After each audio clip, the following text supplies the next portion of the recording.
Lord, help me get one more. Help me get one more. My name's Stephen Greek. I'm a Texas high school football coach, four-time state champion, and more importantly, I'm a husband, I'm a dad, and I feel called to inspire, impact, influence leaders, and ignite the champion inside of each of us. And so I've written several books, but my latest, so you're telling me there's a chance, is a call for people to believe, to aspire to become more as leaders, to impact everyone around them, to influence people in the right way, to inspire people to be their best, and to ignite that champion inside of you, inside of me, inside of everyone. And I want to tell you a story from my book, Help Me Get One More. Desmond Doss grew up in Lynchburg, Virginia, born in 1919 to a carpenter and a homemaker.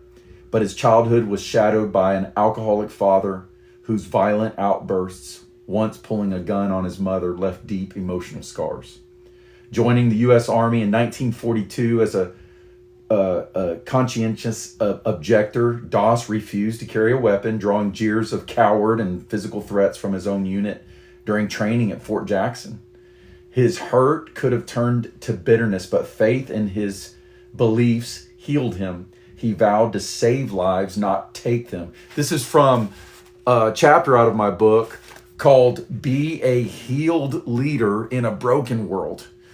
A few sessions back, we looked at how hurt people, but healed people heal people. And so in the arena of leadership, whether you're leading a family, a business, a sports team, whether you're just leading yourself, there is the challenge to look in the mirror and become more, to identify those areas where maybe we lack or whether we're broken, and where we need to identify those issues and work on ourselves. And so we look at this story of Desmond Doss. He vowed to save lives. On May 5th, 1945, at the Battle of Okinawa's Hacksaw Ridge, maybe you've seen the movie that came out a few years ago, Hacksaw Ridge, under a hail of Japanese bullets and grenades, Doss faced the test. Atop a 400-foot escarpment, he single-handedly lowered 75 wounded soldiers to safety using a rope sling, praying with each, quote, "Lord, help me get one more," end quote. As he later told the Washington Post in 1995, his Medal of Honor, awarded on October 12, 1945, the first to a non-combatant, came not for killing, but for healing. You see, hurt people, and healed people heal people. Doss's leadership emerged not in command, but in quiet courage, a strength that bound men together amid the shrapnel and screams. Blood was shed in Okinawa, where 12,520 Americans died per Army records, but he ran to the rescue. He listened to soldiers' cries, offering bandages and morphine with a humility that disarmed hostility. Quote, "I just wanted to help them, not judge them," end quote. Unlike war's cruelty, Doss modeled self-compassion, staying calm as shrapnel tore his leg and arm, still dragging men to safety over 17 hours. His platoon, once his tormentors, rallied around him. Private First Class Jack Glover later said, quote, "We'd have followed him anywhere," end quote. His grit turned a battlefield into a testament of love, proving a healed leader can mend even the broken. As a leader, do you have people who will follow you anywhere? How about your family? How about your relationships? How about your church fellowship? How about the school that you attend, the university? How about your place of employment? How about your business? How about everyone who's within 6 feet of you? Are they inspired, impacted, and influenced in such a way where you as a leader, you lead well, you lead the right way, you lead with the right energy, the right attitude, in such a way where you as a leader, you lead well, you lead the right way, you lead with the right energy, the right attitude, the right,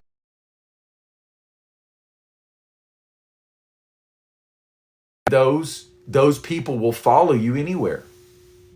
And that is the challenge as we look at this story. Doss's story is a beacon. It's compassion that forges unity where hurt could divide. By war's end, he had saved 75 lives in one day. Some estimate over 100, earning not just a medal, but a legacy that outshone his scars, as chronicled in the Conscientious Objector. I couldn't hate. It's not who I am. Pretty amazing that this war hero saved 75 lives, not firing a weapon, but running toward the fight to save lives. That's what leaders do. That's what healed people do. We see the brokenness. We see the hurt. We see the pain, and yet we run to the fight.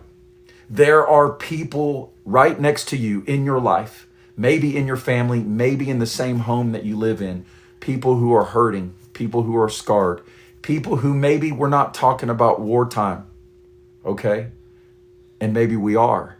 People who need a word of encouragement. They need leadership. They need inspiration. They need a passion, a purpose, and a place to call home. And that home may be in relationship with you. That home may be at the workplace. It may be under your leadership, under your growth, alongside you. And you may not be in a position necessarily of leadership, but yet you can run to the fight where people are broken. And you can understand that broken people break people, hurt people, but healed people can heal others. And that's what we're sharing in my book. If you just jumped on, my name's Stephen Greek, 4-time state champion, Texas high school football coach. And that's fun and that's great. And we love building champions. We love inspiring and helping people buy into the vision, the mission, the plan, the blueprint, to become the best version of themselves, to be part of a team, something bigger than themselves, but more importantly than the arena of competition in sports and athletics. And it is fun. It matters. To some people, it matters more than others.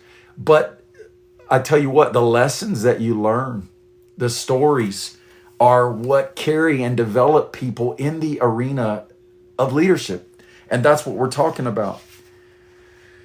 The vision rings true. Healed people heal people. Doss's rope and prayers on that ridge reflect how leading with heart, not hate, transforms chaos into hope.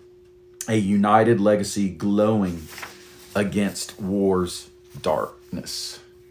Quote, good leadership comes from people who have penetrated their own inner darkness and arrived at the place where they can lead others toward light, end quote.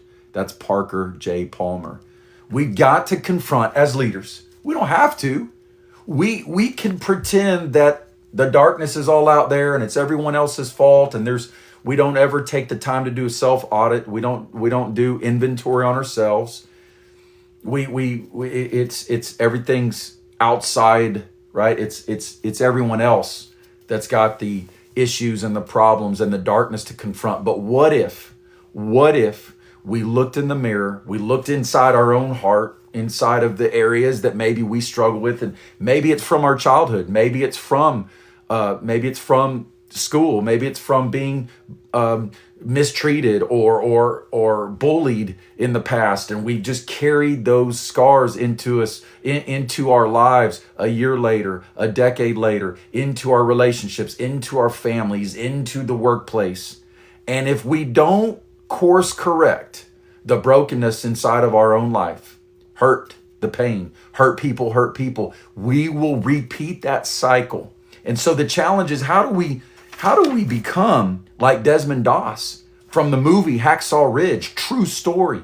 Saving lives, running to the fight, running to the brokenness, risking his own life to save others with a love, no greater love than this, than a man lay down his life for another. Quote, when we are no longer able to change a situation, we are challenged to change ourselves, end quote. I don't know what you've been going through. I don't know, in an arena of leadership. I know many people jump on these video lessons that we have. And if you just jumped on, this is from my new book. So you're telling me there's a chance. We want to impact people the right way. We want to inspire them to become their best. We want to influence them so that they can influence others in the right direction. And we want to ignite the champion inside of everybody. That's what we do. Quote, listening is where love begins, listening to ourselves and then to our neighbors, end quote. That was from Mr. Rogers. Listening, connection. listening to ourselves, and then to others. That's how we connect. And when we discover that other people have some issues and some scars and some brokenness, I mean, the gut reaction for a lot of us is to stand in a place of judgment. Well, a lot of times we judge others in the areas that we don't struggle in. Have you ever known anyone like that? Maybe you've been that person. We like to judge others for the sins that we don't struggle with. But what about the ones we do? Do we give mercy and grace because we know that we need it? Or are we so broken, so scarred that, again, we're just out here pointing out everyone's flaws and everyone's... There has got to be a journey that the leader goes on to say, I've got to become more. And that's what these quotes are saying. When we can't change the situation, the challenge is we got to change ourselves. I've got to grow more. I've got to become more because I've got people counting on me. Listening is where love begins. That's what we want to do. You know, as we talk about leadership principles, we have to understand the cycle of hurt. We've got to aspire to have that transformative leadership. Not everyone that is faced can be changed, but nothing can be changed until it is faced. I like that one. If you like that one, drop a comment or an emoji or something to let us know that you're on and this is making a difference. If you feel like this is a message that other people need to hear, please like, follow, share, repost, all those things, and help us spread this message of hope, encouragement. That hurt people, but you know what? Healed people can heal others.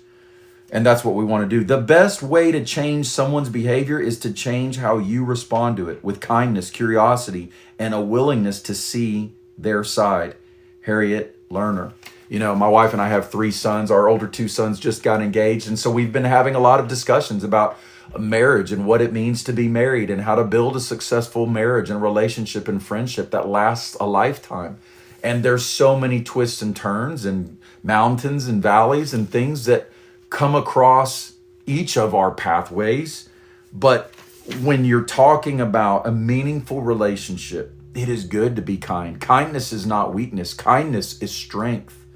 It's good to be curious and have a willingness to see their side. If you're trying to argue to win, you both lose. That's I believe, in a marriage relationship, in any meaningful relationship. If you're trying to argue, so I won that argument. No, you didn't. You didn't. You think you won, but you damaged and you potentially sabotaged a very important relationship, the marriage relationship, or an important relationship with your child or with a parent.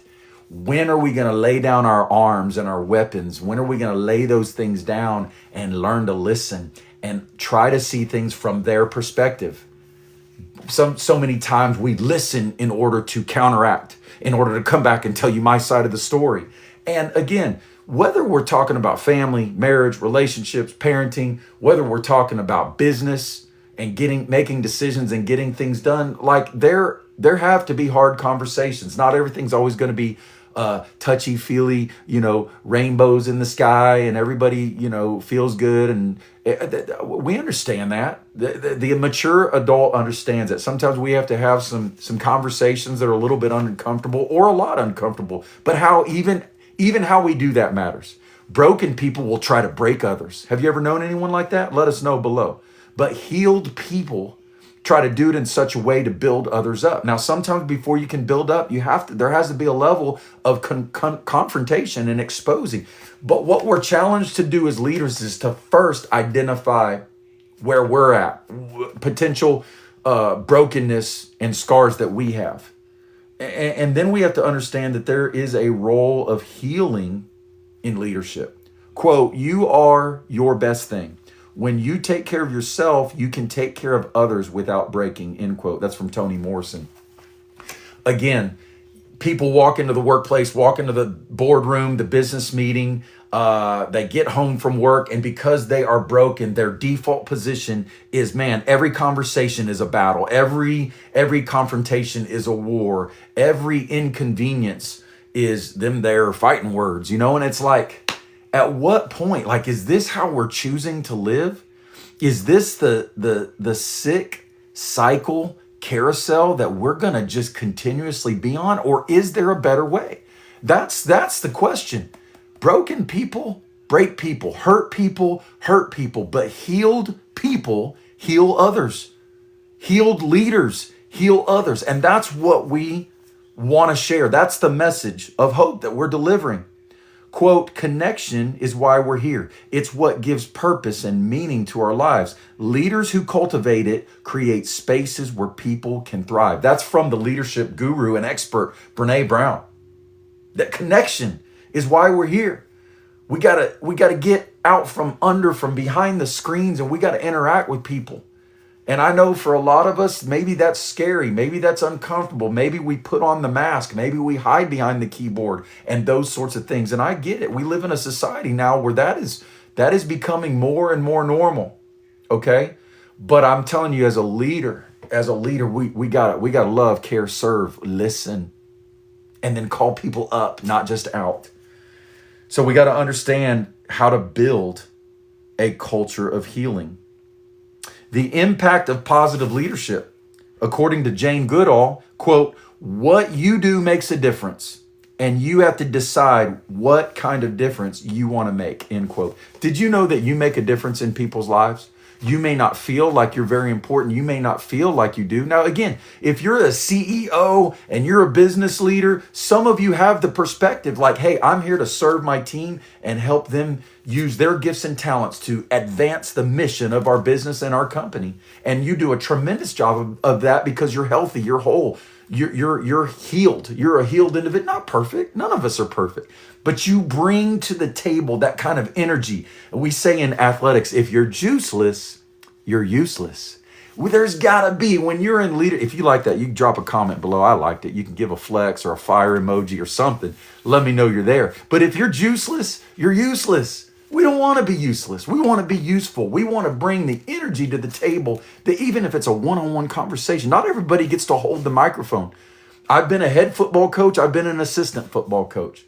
I've been at the bottom of the totem pole, and I've been at what some people would call the top. And every role that I've carried, I've tried to do it in such a way that honors people, that honors, if I've had a boss, honors my boss. Be respectful, work hard, be diligent, be trustworthy, be dependable. The best ability is dependability. And are you dependable? Do you feel small or do you feel big? Do you have pride and ego, or are you walking in humility? Because if you carry as the leader the right kind of energy, the right kind of juice, you got to understand you're going to make a difference. You will absolutely make a difference in someone's life, because it's when you walk into the room, people feel valued, people feel important, people feel elevated. And some leaders are, oh, why are you talking about feelings? Because you know what? If you've ever been around a leader who is highly intelligent, highly competent, their ability is off the charts, but they don't know how to treat people, they will never get the best out of their team. They can twist their arms and create an environment in a workplace of fear. They can threaten you, but they won't get your best, because what that creates is it creates people that just show up, they clock in, and they're compliant. But they can't wait to leave the office. They can't wait to leave that area of leadership. They'll do a good job. They'll do the best they can, but they understand this is not an environment where people are appreciated and valued. And there is a level of, hey, show up and do the work, because the work needs to be done a certain way. I get that. Absolutely. But also, man, when you can have that blend and that balance of people that show up, do a great job, have a great attitude, but also are elevated, uplifted, listened to, it's times 10. The results are times 10. And so positive leadership has a profound ripple effect. When leaders model compassion, grace, strength, consistency, and empathy, they inspire others to do the same. This creates a cycle where the healed individuals contribute to a healthier environment. And this is all based, everything out of my book. Some of it's my opinion, some of it's my experience, but a lot of what I'm sharing is based on leadership research from some of the most successful companies on the planet. talking about leadership, developing leaders from some of the most successful athletic and sporting organizations in the world. That's what we want to share. There are challenges on the path to healing. Quote, we can do hard things. Healing isn't painless, but it's how we become the leaders we're meant to be by facing the mess and choosing love anyway, end quote. That's from Glennon Doyle. Society as a whole can sometimes discourage honesty, transparency, and open discussions about mental health, emotional struggles. Leaders must navigate these cultural barriers while advocating for an environment where healing is prioritized. This requires courage and a willingness to challenge the status quo. Coaching, counseling, conferences, and small group discussions can be a tool to help leaders privately and professionally grow in this area. You know, when I've been a head coach and an assistant head coach, something we do as we prepare for a season is we'll have meetings with our position groups, okay? And what it does is it takes a giant team of 150 student athletes and breaks it down into groups of 10 or 15 or 20. And then you meet in small groups, 3 or 4 at a time, one-on-one, and you get to know the kids and what makes them tick, what lights a fire under them. And in those discussions, sometimes you find out how they feel about school, what's going on at the house, their relationships with their own teammates, their relationships with their parents. And what that does is you get to know them, and it creates a bond and a trust, so that as a coach, it allows you to not just go into every relationship with a sledgehammer, and like a bull in a china closet, you're just tearing everything up. Sometimes it allows you to go into a relationship like a surgeon with a scalpel. And you go in there and you start to build those relationships with these young people to help them see themselves like you see them, that either they have to confront some things to get better, or they've got greatness inside of them. They just don't believe in themselves yet. And that's what coaches do. Coaches take players where they couldn't go on their own. And so when we talk about not just coaches, but championship leaders, CEOs, executives, leaders, church leaders, school teachers, administrators. I've worked with some amazing administrators over the years, some of the best in the world. And I've also worked with some administrators who are horrible people, horrible. And you know what? You show up every day and you do your best, and you have to learn how to navigate those waters and still do it with the energy and the joy to make a difference in someone's life. And that's what leaders do, because that doesn't have to have anything to do with feelings. You look yourself in the mirror and say, today I'm going to give my best because I'm a champion and I'm going to make a difference in other people's lives. Champions and leaders also understand that there is a call to action. Quote, grit isn't just about stubbornly pushing forward. It's about learning, adapting, and helping others rise as you do, end quote. That's from Angela Duckworth, another amazing leader in this space of leadership. In the face of challenges that hurt and pain can bring, champion leaders are called to take action. They must commit to their own healing journeys while simultaneously supporting others in theirs. This responsibility can be challenging, but it is worth it. It is essential for creating environments where individuals, relationships, friendships, families, businesses, and teams of any kind can thrive. Champion leaders should actively and purposefully seek opportunities for personal growth and professional development and emotional intelligence and conflict resolution. Again, workshops, peer workshops, support systems, networks, these things can help all of us as leaders grow. There is a vision for healing leadership, and I believe this matters. That's why I committed an entire chapter in my book to this, is because I have been around some amazing leaders that call up and call out the best in everybody. And I've been around some toxic leaders who are horrible individuals at the workplace and probably outside. And that toxic leadership goes through the whole place just like poison, and it spreads. And I believe passionately that there is a need for leadership, people who want to make a difference in others' lives by calling people up to that next level of leadership that is inside of everyone, if they're willing to go on that journey and become more. Our deepest fear is not that we are inadequate. Our deepest fear is that we are powerful beyond measure. It is our light, not our darkness, that most frightens us, end quote. That's from Marianne Williamson. We understand hurt people, and heal people. We're reminded of that critical role that uncommon champion leaders play in shaping organizational culture. And this isn't just about the workplace. This isn't just about athletic teams. This might just be about your home and the important relationships in your life. That we are broken, left to ourselves. There are scars, wounds of the past, but like if we can work on ourselves and become healed people, then when we engage in relationships and teamwork and in business building and those sorts of things, that healing will come from the inside out, and it will help us advance and become our best so that everyone around us is affected in the right way. In a world overshadowed by pain and division, the call for healing leadership is more pressing than ever. Let us live out a vision where champion leaders can pave the way for a brighter, more united future, where healed people inspire healing in others. Quote, don't ask what the world needs. Ask what makes you come alive and go do it. Because what the world needs is people who have come alive, end quote. That's from Howard Thurman. And that's from my book. So you're telling me there's a chance. My name's Stephen Greek. I'm a 4-time Texas State high school football champion as a coach. I've been around some amazing young people, some amazing teams and mentors.